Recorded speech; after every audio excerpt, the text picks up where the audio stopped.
Ce gras du ventre qui refuse de partir, eh bien ce n'est pas juste une histoire d'abdos ou d'esthétique, non, c'est bien plus que ça. C'est un message. Et aujourd'hui, on va apprendre à le lire ensemble.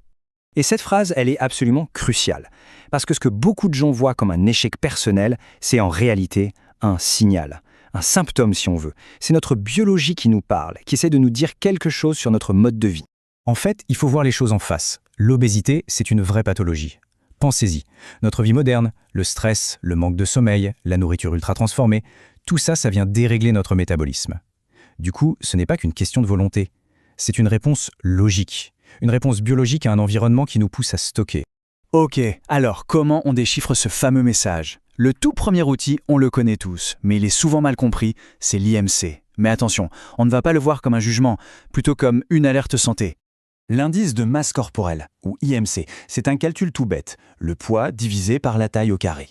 C'est un outil qu'on utilise en santé publique pour avoir une idée rapide des risques. En gros, si on est au-dessus de 25, on parle de surpoids, et au-delà de 30, c'est l'obésité. Mais pourquoi c'est une alerte? Eh bien parce qu'un IMC trop élevé, ça fait grimper en flèche le risque de maladies assez sérieuses. Diabète de type 2, soucis cardiovasculaires, apnée du sommeil, et j'en passe. C'est exactement pour ça qu'il faut écouter ce que le corps nous dit. L'objectif, ce n'est pas juste l'apparence, c'est de vivre mieux et plus longtemps. Bon, on a bien cerné le problème. Mais alors, on fait quoi? Voici le secret. Tout, absolument tout, repose sur l'optimisation de notre métabolisme. Et pour y arriver, il y a trois piliers fondamentaux. Alors voilà le plan d'action. Primo, on doit nourrir notre écosystème intérieur, notre fameux microbiote. Secondo, on doit donner au corps le bon carburant. Et tertio, il faut bien synchroniser toute la machine avec le sommeil et l'activité. Mais attention, et ça c'est hyper important, ces trois piliers sont liés. L'un ne fonctionne pas sans les autres. Allez, on plonge dans le premier pilier, le microbiote. Pour bien comprendre, il faut imaginer ça comme une sorte de bataille. Les fibres, ce sont les boucliers. Elles vont nourrir nos bonnes bactéries et construire une barrière de protection. Et les probiotiques, c'est l'armée. Ils renforcent nos défenses, aident à mieux digérer et luttent contre les ballonnements. Et on le sait, moins de ballonnements, c'est déjà un ventre qui paraît plus plat. On passe maintenant aux deux autres piliers qui sont tout aussi cruciaux. D'abord, l'hydratation. C'est le carburant de base, essentiel pour nettoyer le corps et éliminer les toxines. Ensuite, le sommeil, ça c'est le grand régulateur. Si on dort mal, la porte est grande ouverte au cortisol, l'hormone du stress qui adore stocker la graisse. Et enfin, l'activité physique qui va brûler les graisses bien sûr, mais aussi aider le corps à mieux gérer le sucre. Stop, petite pause. Si tout ça apporte de la valeur, si on apprend des choses, c'est vraiment le moment de s'abonner pour ne rien rater. Et d'ailleurs, une question, en commentaire, quel est le plus gros obstacle personnellement? Le stress, l'alimentation, le sommeil?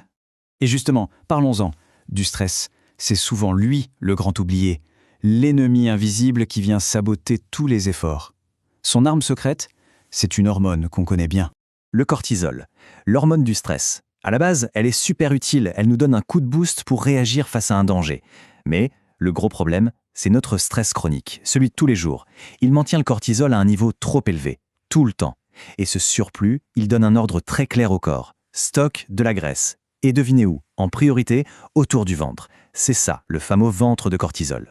Et là, il faut vraiment faire la différence. Un pic de stress, un stress ponctuel, ça peut même aider à brûler des graisses. Mais le stress chronique, celui qui ne s'arrête jamais, c'est l'exact opposé. Le corps reste en alerte constante, ça donne des envies de sucre et de gras, et ça encourage le stockage de la graisse viscérale. Et celle-là, c'est vraiment la plus dangereuse pour la santé. Ok, assez de théorie, passons à du concret. À des outils puissants, des techniques ciblées qu'on peut mettre en place dès aujourd'hui pour commencer à avoir des résultats. -1 à -3 cm. C'est quoi ce chiffre? C'est la réduction du tour de taille qu'il est possible d'atteindre en seulement 4 semaines, rien qu'avec la technique qui va suivre. Oui, jusqu'à 3 cm. Cette technique, c'est le stomach vacuum. Attention, ce n'est pas un crunch classique, ça vient cibler le muscle le plus profond des abdos, le transverse. C'est notre gaine naturelle, notre corset interne. Alors comment on fait? Le matin à jeun, on s'allonge. On inspire 3 secondes. On expire lentement pendant 5 secondes en vidant tout l'air. Et là, poumon vide, on aspire le nombril vers l'intérieur, comme pour le coller à la colonne vertébrale. On tient 20 secondes. C'est incroyablement efficace.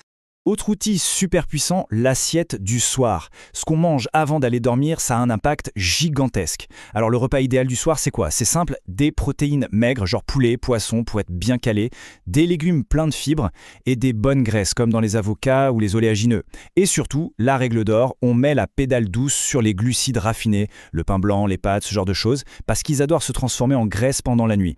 Bon, on arrive au bout de ce décryptage. C'est le moment de tout rassembler, de mettre les pièces du puzzle en place. Parce que la vraie clé, elle n'est pas dans une seule de ces astuces. Le point le plus important, il est là.